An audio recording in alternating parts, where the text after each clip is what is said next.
Mary Shelley. Frankenstein. Leído por Alba para albalearning.com. Capítulo 2.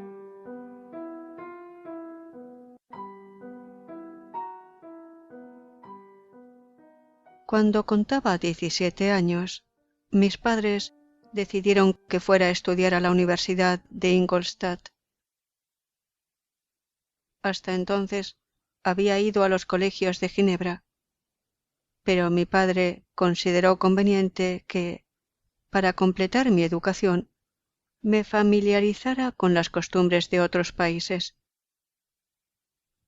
Se fijó mi marcha para una fecha próxima, pero antes de que llegara el día acordado, sucedió la primera desgracia de mi vida, como si fuera un presagio de mis futuros sufrimientos. Elizabeth había cogido la escarlatina, pero la enfermedad no era grave y se recuperó con rapidez. Muchas habían sido las razones expuestas para convencer a mi madre de que no la atendiera personalmente, y en un principio había accedido a nuestros ruegos. Pero cuando supo que su favorita mejoraba, no quiso seguir privándose de su compañía y comenzó a frecuentar su dormitorio mucho antes de que el peligro de infección hubiera pasado. Las consecuencias de esta imprudencia fueron fatales. Mi madre cayó gravemente enferma al tercer día, y el semblante de los que la atendían pronosticaba un fatal desenlace. La bondad y grandeza de alma de esta admirable mujer no la abandonaron en su lecho de muerte. Uniendo mis manos y las de Elizabeth, dijo: «Hijos míos, tenéis puestas mis mayores esperanzas en la posibilidad de vuestra futura unión. Esta esperanza será ahora el consuelo de vuestro padre. Elizabeth, cariño, debes ocupar mi puesto y cuidar de tus primos pequeños. ¡Ay! Siento dejaros. Qué difícil resulta abandonaros, habiendo sido tan feliz y habiendo gozado de tanto cariño. Pero no son estos los pensamientos que debieran ocuparme. Me esforzaré por resignarme a la muerte con alegría y abrigaré la esperanza de reunirme con vosotros en el más allá». Murió dulcemente, y su rostro, aun en la muerte, reflejaba su cariño. No necesito describir los sentimientos de aquellos cuyos lazos más queridos se ven rotos por el más irreparable de los males. El vacío que inunda el alma y la desesperación que embarga el rostro. Pasa tanto tiempo antes de que uno se pueda persuadir de que aquella a quien veíamos cada día y cuya existencia misma formaba parte de la nuestra, ya no está con nosotros, que se ha extinguido la viveza de sus amados ojos y que su voz tan dulce y familiar se ha apagado para siempre. Estos son los pensamientos de los primeros días. Pero la amargura del dolor no comienza hasta que el transcurso del tiempo demuestra la realidad de la pérdida. Pero ¿a quién no le ha robado esa desconsiderada mano algún ser querido? ¿Por qué, pues, había de describir el dolor que todos han sentido y deberán sentir? Con el tiempo llega el momento en el que el sufrimiento es más una costumbre que una necesidad. Y, aunque parezca un sacrilegio, ya no se reprime la sonrisa que asoma a los labios. Mi madre había muerto, pero nosotros aún teníamos obligaciones que cumplir. Debíamos continuar nuestro camino junto a los demás y considerarnos afortunados mientras quedara a salvo al menos uno de nosotros. De nuevo se volvió a hablar sobre mi viaje a Ingolstadt, que se había visto aplazado por los acontecimientos. Obtuve de mi padre algunas semanas de reposo, periodo que transcurrió tristemente. La muerte de mi madre y mi cercana marcha nos deprimía, pero Elizabeth intentaba reavivar la alegría en nuestro pequeño círculo. Desde la muerte de su tía había adquirido una nueva firmeza y vigor. Se propuso llevar a cabo sus obligaciones con la mayor exactitud y entendió que su principal misión consistía en hacer felices a su tío y primos. A mí me consolaba, a su tío lo distraía, a mis hermanos los educaba.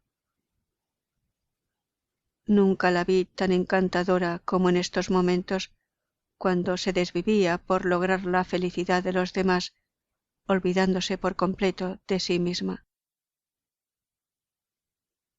Llegó por fin el día de mi marcha. Me había despedido de todos mis amigos, menos Clerval, que pasó la última velada con nosotros. Lamentaba profundamente no acompañarme, pero su padre se resistió a dejarlo partir. Tenía la intención de que su hijo lo ayudara en el negocio y seguía su teoría favorita de que los estudios resultaban superfluos en la vida diaria. Henri tenía una mente educada. No era su intención permanecer ocioso, ni le disgustaba ser el socio de su padre. Sin embargo, creía que se podría ser muy buen negociante y, no obstante, ser una persona culta. Estuvimos hasta muy tarde escuchando sus lamentaciones y haciendo múltiples pequeños planes para el futuro. Las lágrimas asomaban a los ojos de Elizabeth, lágrimas ante mi partida y ante el pensamiento de que mi marcha debía haberse producido meses antes y acompañada de la bendición de mi madre. Me dejé caer en la calesa que debía transportarme y me embargaron los pensamientos más tristes. Yo, que siempre había vivido rodeado de afectuosos compañeros, prestos todos a proporcionarnos mutuas alegrías, me encontraba ahora solo. En la universidad hacia la que me dirigía, debería buscarme mis propios amigos y valerme por mí mismo. Hasta aquel momento mi vida había sido extraordinariamente hogareña y resguardada, y esto me había creado una invencible repugnancia hacia los rostros desconocidos. Adoraba a mis hermanos, a Elizabeth y a Clerval. Sus caras eran viejas conocidas, pero me consideraba totalmente incapaz de tratar con extraños. Estos eran mis pensamientos al comenzar el viaje, pero a medida que avanzaba, se me fue levantando el ánimo. Deseaba ardientemente adquirir nuevos conocimientos En casa a menudo había reflexionado sobre lo penoso de permanecer toda la juventud encerrado en el mismo lugar, y ansiaba descubrir el mundo y ocupar mi puesto entre los demás seres humanos. Ahora se cumplían mis deseos, y no hubiera sido consecuente arrepentirme. Durante el viaje, que fue largo y fatigoso, tuve tiempo suficiente para pensar en estas y otras muchas cosas. Por fin apareció el alto campanario blanco de la ciudad. Bajé y me condujeron a mi solitaria habitación. Disponía del resto de la tarde para hacer lo que quisiera. A la mañana siguiente entregué mis cartas de presentación y visité a los principales profesores, entre otros al señor Krempe, profesor de filosofía natural. Me recibió con mucha educación y me hizo diversas preguntas sobre mi conocimiento de las distintas ramas científicas relacionadas con la filosofía natural. Temblando y con cierto miedo, a decir verdad, cité los únicos autores cuyas obras yo había leído al respecto. El profesor me miró fijamente. ¿De verdad que ha pasado usted el tiempo estudiando semejantes tonterías?, me preguntó. Al responder afirmativamente, el señor Krempe continuó con énfasis. Ha malgastado cada minuto invertido en esos libros. Se ha embotado la memoria de teorías rebasadas y nombres inútiles. Dios mío, ¿en qué desierto ha vivido usted que no había nadie lo suficientemente caritativo como para informarle de que esas fantasías que tan concienzudamente ha absorbido tienen ya 1000 años y están tan caducas como anticuadas?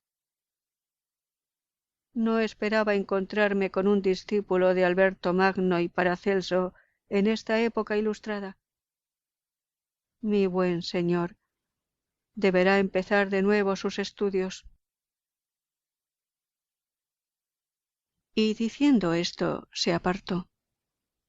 Me hizo una lista de libros sobre filosofía natural que me pidió que leyera y me despidió comunicándome que a principios de la semana próxima comenzaría un seminario sobre filosofía natural y sus implicaciones generales, y que el señor Waldman, un colega suyo, en días alternos a él hablaría de química. Regresé a casa no del todo disgustado, pues hacía tiempo que yo mismo consideraba inútiles a aquellos autores tan desaprobados por el profesor, si bien no me sentía demasiado inclinado a leer los libros que conseguí bajo su recomendación. El señor Krempe era un hombrecillo fornido, de voz ruda y desagradable aspecto, y por tanto me predisponía poco en favor de su doctrina. Además, yo sentía cierto desprecio por la aplicación de la filosofía natural moderna. Era muy distinto cuando los maestros de la ciencia buscaban la inmortalidad y el poder. Tales enfoques, si bien carentes de valor, tenían grandeza. Pero ahora el panorama había cambiado. El objetivo del investigador parecía limitarse a la aniquilación de las expectativas sobre las cuales se fundaba todo mi interés por la ciencia. Se me pedía que trocara quimeras de infinita grandeza por realidades de escaso valor. Estos fueron mis pensamientos durante los 2 o 3 primeros días que pasé en casi completa soledad. Pero, al comenzar la semana siguiente, recordé la información que sobre las conferencias me había dado el señor Krempe, y aunque no pensaba escuchar al fatuo hombrecillo pronunciando sentencias desde la cátedra, me vino a la memoria lo que había dicho sobre el señor Waldman, al cual aún no había conocido por hallarse fuera de la ciudad. En parte por curiosidad y en parte por ocio, me dirigí a la sala de conferencias, donde poco después hizo su entrada el señor Waldman. Era muy distinto de su colega. Aparentaba tener unos 50 años, pero su aspecto demostraba una gran benevolencia. Sus sienes aparecían levemente encanecidas, pero tenía el resto del pelo casi negro. No era alto, pero sí erguido, y tenía la voz más dulce que hasta entonces había oído. Empezó su conferencia con un resumen histórico de la química y los diversos progresos llevados a cabo por los sabios, pronunciando con gran respeto el nombre de los investigadores más relevantes. Pasó entonces a hacer una exposición rápida del estado actual en el que se encontraba la ciencia, y explicó muchos términos elementales. Tras muchos experimentos preparatorios, concluyó con un panegírico de la química moderna, en términos que nunca olvidaré. Los antiguos maestros de esta ciencia, dijo, prometían cosas imposibles y no llevaban nada a cabo. Los científicos modernos prometen muy poco. Saben que los metales no se pueden transmutar y que el elixir de la vida es una ilusión. Pero estos filósofos, cuyas manos parecen hechas sólo para hurgar en la suciedad y cuyos ojos parecen servir tan sólo para escrutar con el microscopio o el crisol, han conseguido milagros. Conocen hasta las más recónditas intimidades de la naturaleza y demuestran cómo funciona en sus escondrijos. Saben del firmamento, de cómo circula la sangre y de la naturaleza del aire que respiramos. Poseen nuevos y casi ilimitados poderes. Pueden dominar el trueno, imitar terremotos e incluso parodiar el mundo invisible con su propia sombra. Me fui contento con el profesor y su conferencia, y lo visité esa misma tarde. Sus modales resultaron en privado aún más atractivos y complacientes que en público, pues durante la conferencia su apariencia reflejaba una dignidad que sustituía en su casa por afecto y amabilidad. Escuchó con atención lo que le conté respecto de mis estudios, sonriendo, pero sin el desdén del señor Krempe, ante los nombres de Cornelius Agripa y Paracelso. Dijo que a la entrega infatigable de estos hombres debían los filósofos modernos los cimientos de su sabiduría. Nos habían legado, como tarea más fácil, el dar nuevos nombres y clasificar adecuadamente los datos que en gran medida ellos habían sacado a la luz. El trabajo de los genios, por muy desorientados que estén, siempre suele revertir a la larga en sólidas ventajas para la humanidad. Escuché sus palabras, pronunciadas sin alarde ni presunción, y añadí que su conferencia había desvanecido los prejuicios que tenía hacia los químicos modernos, a la vez que solicité su consejo acerca de nuevas lecturas. Me alegra haber ganado un discípulo, dijo el señor Waldman, y si su aplicación va pareja a su capacidad, no dudo de que tendrá éxito. La química es la parte de la filosofía natural en la cual se han hecho y se harán mayores progresos. Precisamente por eso la escogí como dedicación. Pero no por ello he abandonado las otras ramas de la ciencia. Mal químico sería el que se limitara exclusivamente a esa porción del conocimiento humano. Si su deseo es ser un auténtico hombre de ciencia y no un simple experimentadorcillo, le aconsejo encarecidamente que se dedique a todas las ramas de la filosofía natural, incluidas las matemáticas. Me condujo entonces a su laboratorio y me explicó el uso de sus diversas máquinas, indicándome lo que debía comprarme. Me prometió que, cuando hubiera progresado lo suficiente en mis estudios como para no deteriorarlo, me permitiría utilizar su propio material. También me dio la lista de libros que le había pedido, y seguidamente me marché. Así concluyó un día memorable para mí, pues había de decidir mi futuro destino. Capítulo 2. Frankenstein, de Mary Shelley, leído por Alba para albalearning.com.